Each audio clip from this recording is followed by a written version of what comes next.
Hi everyone, welcome back to my channel. If you're new here, my name is Ogochukwu. I'm a pharmacist living in Abuja, Nigeria. If you're a returning subscriber, hi, welcome back. Please subscribe if you haven't subscribed. Turn on your post notifications to know when I post my next video, and please leave a thumbs up for me in this video if you enjoyed it. All right. Okay, so today's video we're talking about feminine hygiene, and I think you should grab your glass of wine, get your pen, get your notepad, and start jotting things down. All right, guys, on a serious note, we're talking about something important, which is feminine hygiene. And without much or further ado, let's get into this video, okay?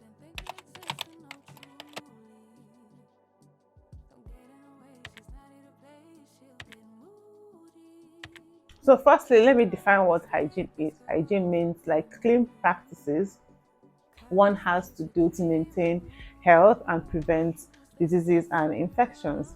That's basically what hygiene is. And then feminine hygiene talks about, now focuses on the feminine part of it. That's your intimate areas, your vagina. I'm going to call it what it is. Okay. I'm going to be sharing 10 tips for a healthy intimate area. All right. So the tip number one is eat healthy, eat good food. Eat foods high in antioxidants and omega-3 fatty acids. Also eat your fruits, take your probiotics, your vegetables, your low carbs, your good carbohydrates, your good fats and oil, your seeds, your nuts, and eat your fruits as well. Fruits like pineapple, fruits like watermelon helps with good smell down there, okay, and also helps to hydrate that area as well. So talking about probiotics. Probiotics now, I think everybody knows what probiotics are. They're like bacteria that we normally find in the vagina, bottled up in capsules or in form of powders that you sprinkle on your food. You can also get them in yogurt. So consuming lots and lots of yogurt is a good source of your probiotics. All right. So consume your probiotics, eat well, and also eat your fruits. Tip number two is wash your intimate area. Okay. Now, vagina consists of two parts. We have the vulva area, that's the outside area, the outer part of the vagina. Right, so and the vagina itself cleaning, it cleans itself. You don't need to clean your vagina. All right.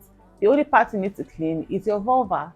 That's the outer region where you have the clitoris and the rest. Okay, that's the part you need to clean. And to clean that, I advise you use some mild soap, some mild feminine wash that does not disrupt your pH balance down there. Things like products like Femme Fresh. This is not an ad, so I'm just talking about off the top of my head the one I can remember. Femme Fresh and yeah, what's the other one? Um, Products like that, mild soaps, no harsh chemicals, no disinfectant. It's not necessary. Just use mild soap to clean that area to keep it fresh and clean and smelling nice. All right. The vagina on its own cleans itself, so there is no point in douching. You don't need to douche or douch. I don't know what they call it. I think it's douch. You don't need to douch. You don't need to steam your vagina. I see a lot of people doing that, and like it gives me the cringe. Don't steam your vagina, please. Don't, no steaming, no douching, and no inserting any form of pearls or whatever it is that they people. I see some ladies, I see them markets out there for you to insert to clean your vagina. Please, the vagina cleans itself. You don't need all that. Okay, that's extra stress, and using that also predisposes you to more infection, because what it does is it gets into the vagina and then disrupts the normal flora. Normal flora are like bacteria that normally reside in the vagina to protect it. To that's their job actually, to protect the vagina. So when you wipe them away with these disinfectants and these douches, you're predisposing yourself to harmful bacteria that now come in there, live there, grow and multiply and cause you problems. Okay, so please leave your vagina alone. Don't insert anything there in form of trying to wash it. Let it be. Also, monitor your vagina. All right. In the process of cleaning, washing, when you're in the shower, you're trying to wash your vulva, use your hand, feel that area for any form of discomfort, any form of abnormality, something that, any form of change at all that is uncomfortable that you feel around there, put a mirror down there, look at it. What does it look? It's a vagina, for goodness sake. Look at it, observe it, feel that area, check if there's anything wrong, anything out of order. Use a mirror to check. Put your hand in there and check if there's any need, anything you feel that is not supposed to be there. Please talk to your gynecologist, talk to your healthcare professionals, your pharmacists, your doctors, your nurses. Talk to them. They will refer you or they will tell you what to do. Please do not go to buy any over-the-counter medication because you might not even need it. It might just be a yeast infection that is self-limiting, can go on its own. Then if there is any need for you to be treated, your healthcare provider will take care of that or will let you know, right? So there's no point going to buy over-the-counter medication. Talk to your healthcare provider. The third tip I'm going to be sharing with you is change your panties. Okay, I don't mean like you go out in the morning, you wear one pant in the morning, you come back home, you shower, and then you change it. No, I mean change, like get rid of the panties you have right now and get new ones, get fresh new panties. Okay, it's advisable for your own personal hygiene, for your own good. After at least 6 months, change your panties. Okay, some people say wear the panties they've been wearing for the past 6-7 years. It's on is the part where you the part that goes into your vagina has even changed color. Like, change it, throw it away, get fresh panties. 6 months is good. 1 year at least, at most, change your panties. All right, guy, buy fresh panties just to avoid unnecessary issues. And those are, if you're someone that's very sensitive and you quickly come down with a vagina or no infections that you can't even explain where it's coming from, this is a tip for you. Change your panties as often as every 6 months. Please change your panties. It will help you a lot. And also, please do not wear tight panties. Please do not wear tight panties. Always wear cotton panties. No polyesters, no silk panties. Please, cotton panties are the best. They are breathable, right? They allow air to get in there. Okay. My next point is have a good shower routine. Have a steady, foolproof shower routine. Please shower in the morning at least twice a day. You should shower at least, as a lady, you should shower at least twice a day. There's some days that we dodge it, or some days you come back, you're so tired, There are days that you don't feel like, but as much as possible, let your shower routine be twice a day. Okay, especially when you're on your period. You shouldn't even not shower twice a day when you're on your period. All right, because we know what's going on down there. There's a lot of blood coming out that you need to get rid of, all those things. You can't be going to bed and you shower just once a day and you're on your period. That's even disgusting. All right, please shower at least twice a day, especially if you're on your period. And if you're on your period, please change your pad as often as 4 times a day. If you're on your period, please, as often as 4 times a day, change your pads.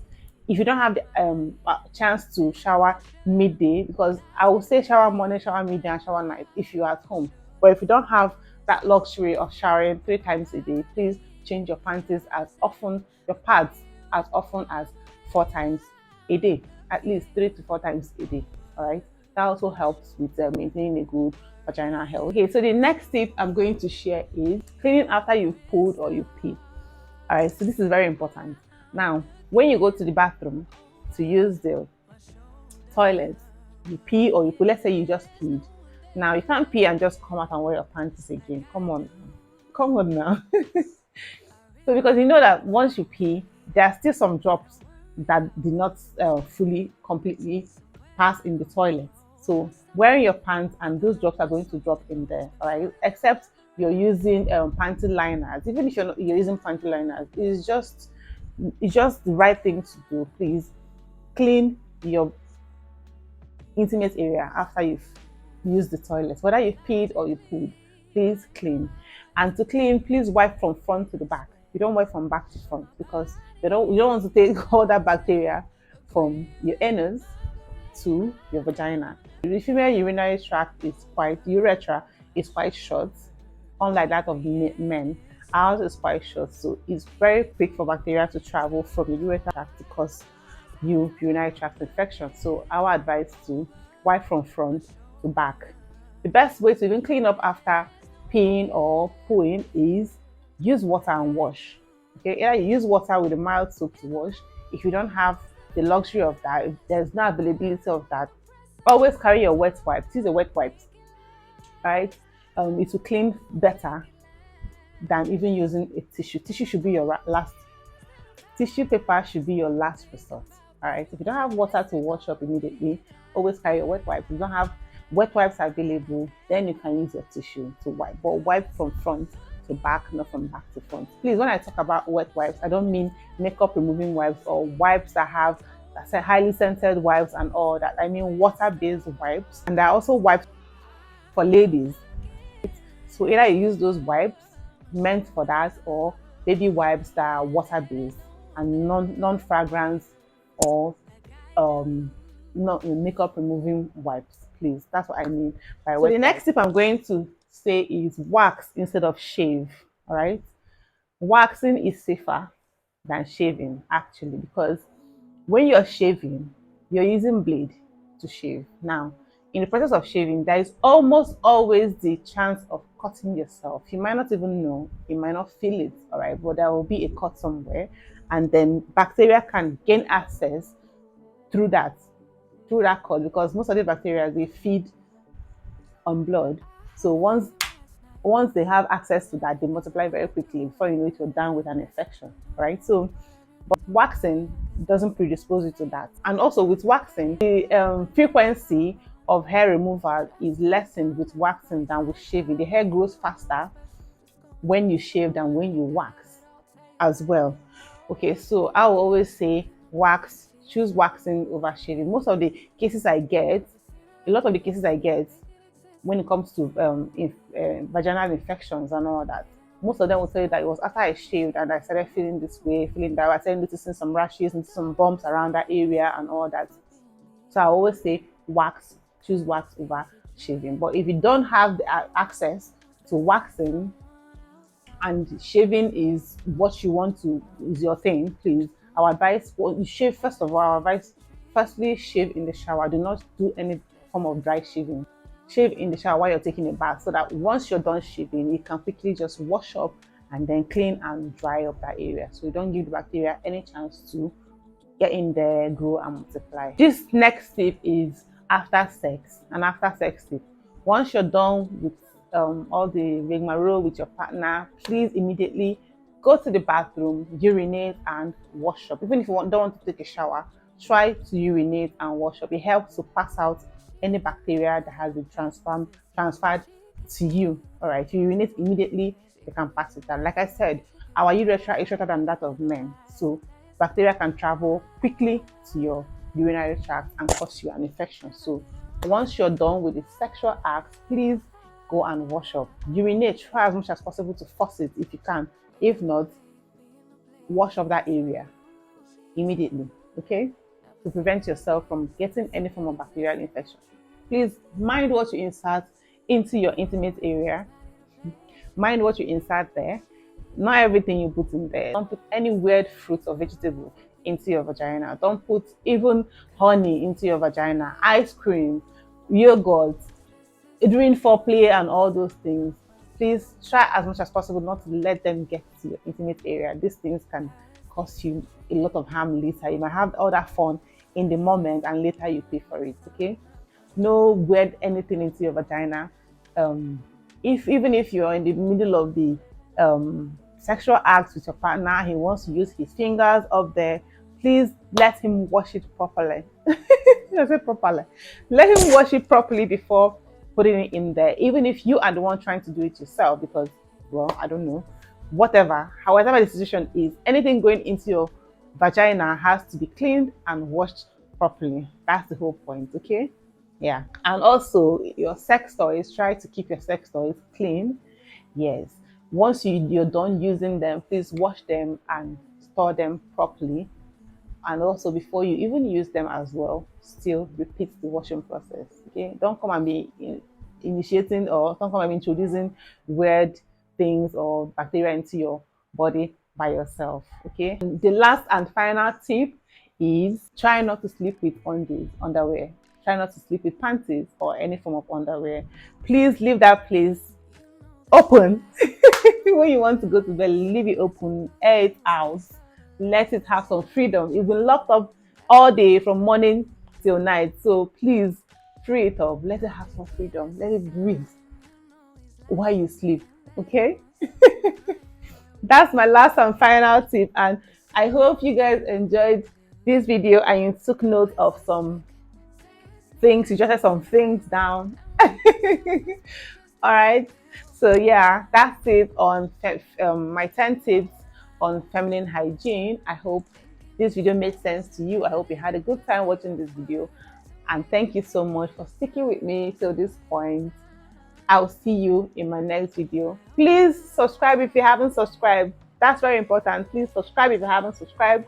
Turn on your post notification to know when next I drop the next video, and give me a thumbs up if you enjoyed this video. Leave a comment in the comment section for me if you have any questions, and I will answer them. Thank you so much. I will see you in my next video. Bye.